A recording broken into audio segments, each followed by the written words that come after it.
This experiment is called Solubility Equilibria and Temperature, and we will be looking at the solubility of several different compounds that are within the same group of the periodic table, so that we can potentially find some periodic trends related to solubility for these specific species, and maybe make some inferences that this might be true down a group in other groups as well, potentially. In order to think about solubility equilibria, though, it's important that we're looking at compounds that are not highly soluble in water, because you cannot really consider the equilibrium if you have a really highly soluble substance.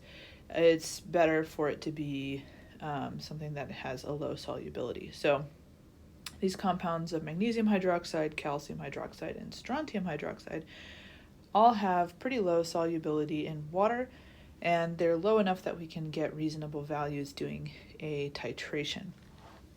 And so when you place these solids in a sample of water, or in a beaker of water, for example, depending on the size of its equilibrium constant for solubility, it will dissolve into some ions of the metal, which is represented here by M2+, and twice as many ions of the hydroxide because of the ratio of these ions to one another.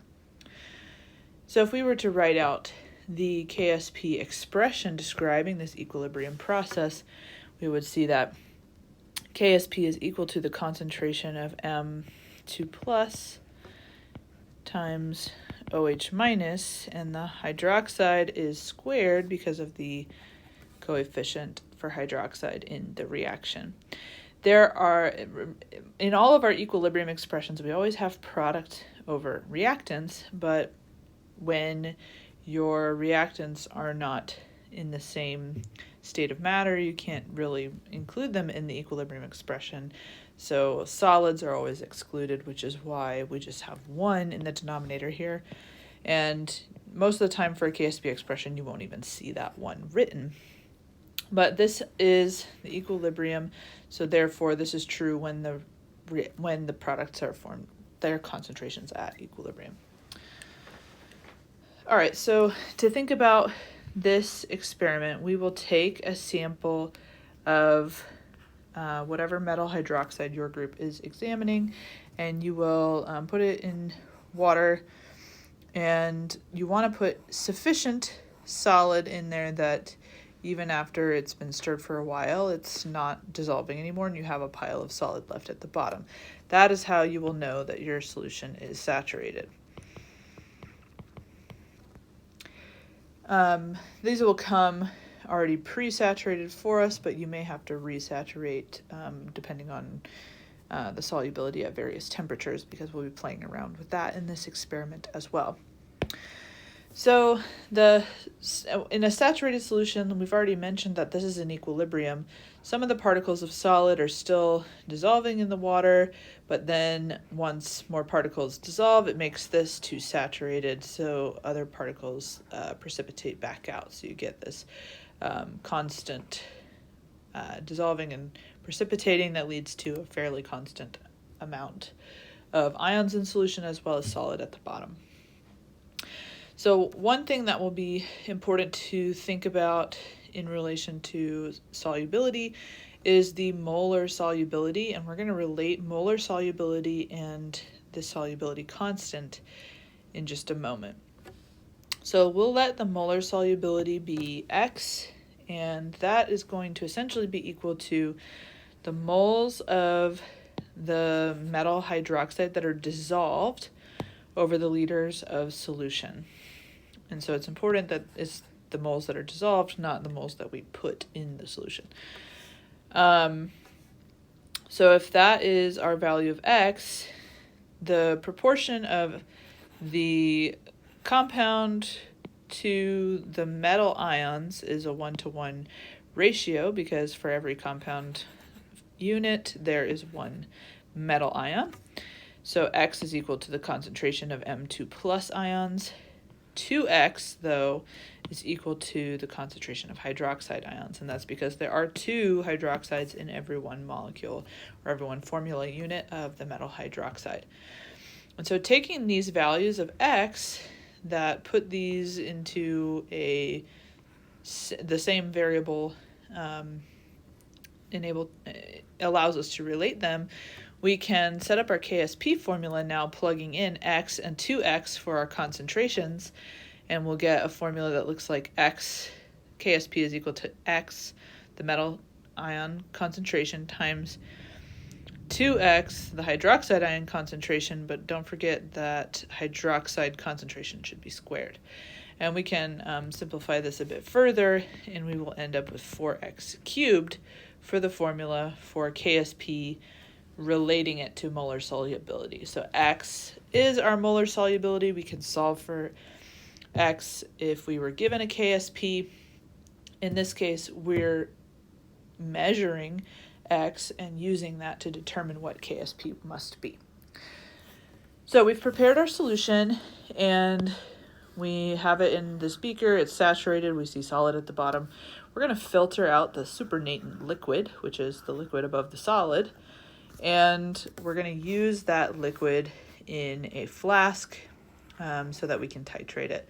We'll add phenolphthalein to it, and since it has hydroxide ions, phenolphthalein will turn dark pink because that is how that indicator works.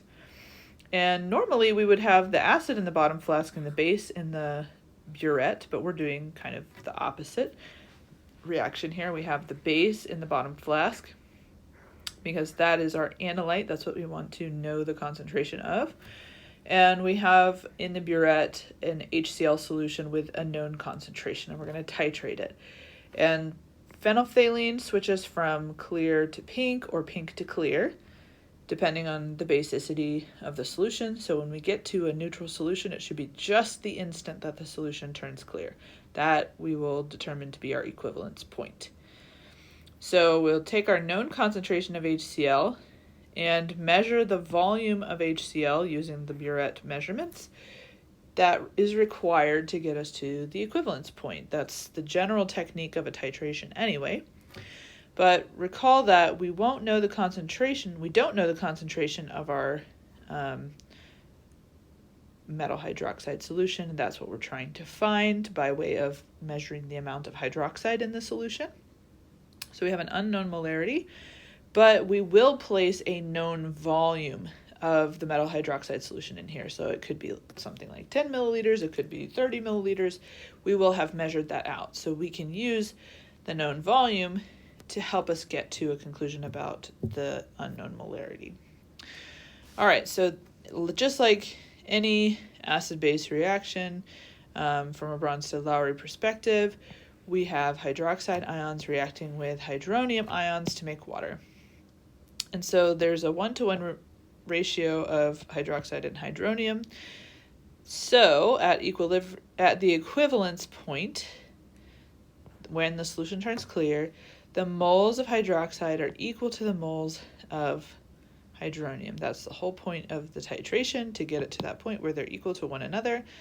And we can determine what the moles of hydronium were added because we know the concentration and we know the volume. So using our molarity formula rearranged, molarity times volume will give you the number of moles. So we'll get our value of N hydronium. That is equal to N hydroxide. So once we have that value, we can plug it in to a molarity formula to solve for the concentration of hydroxide. So we plug in our moles of hydroxide that we just calculated, divide it by the known volume of the metal hydroxide solution that we placed into the flask in the beginning, and that gives us our hydroxide concentration.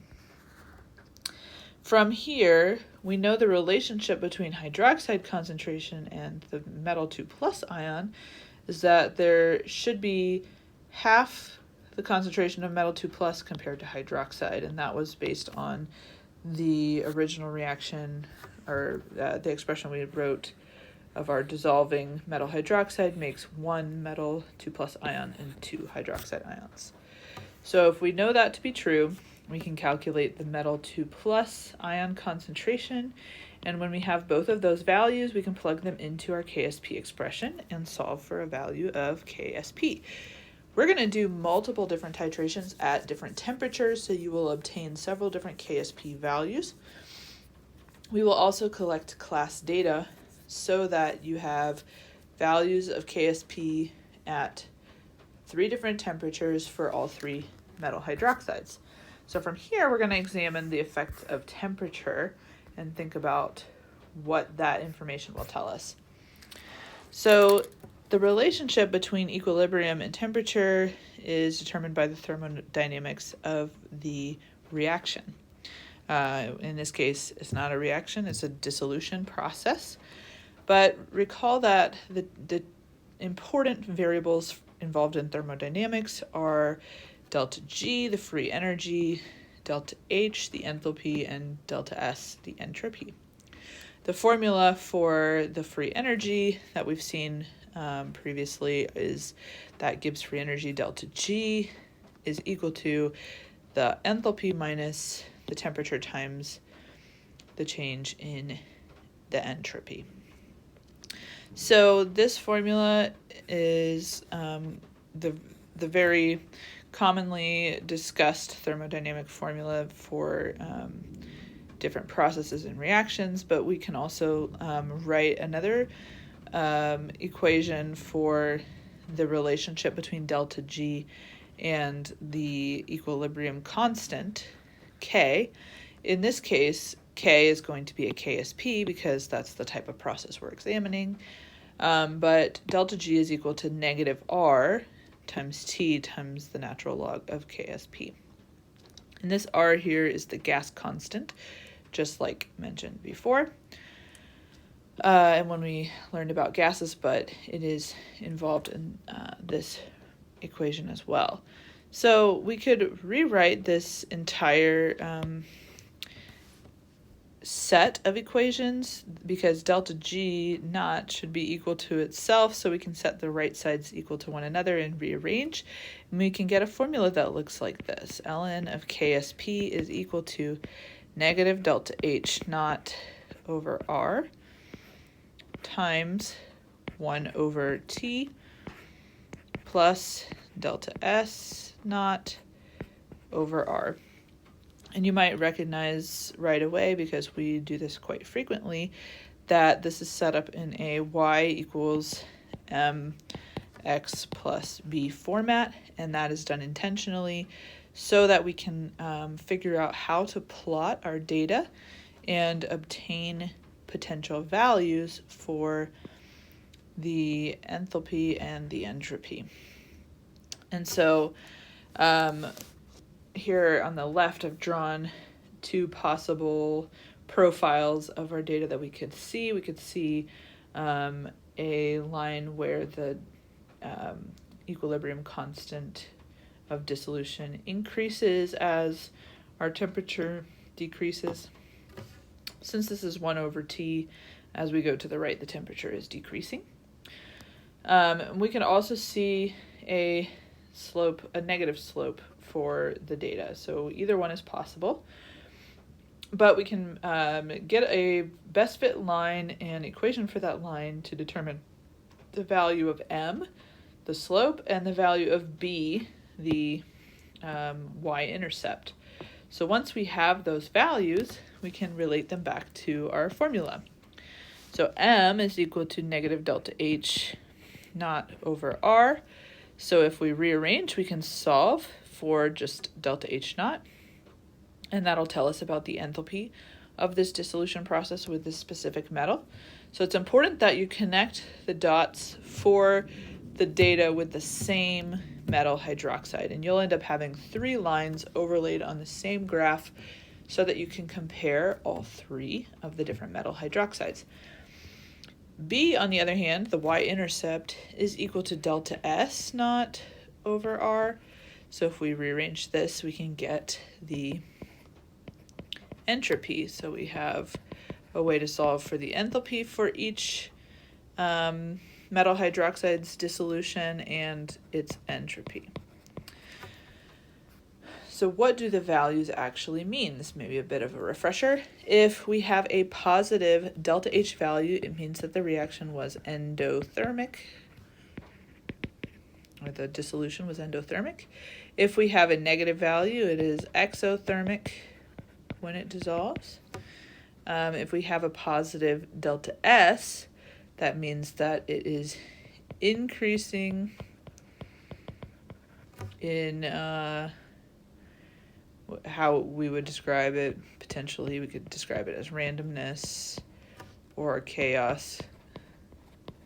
And a negative value would be decreasing.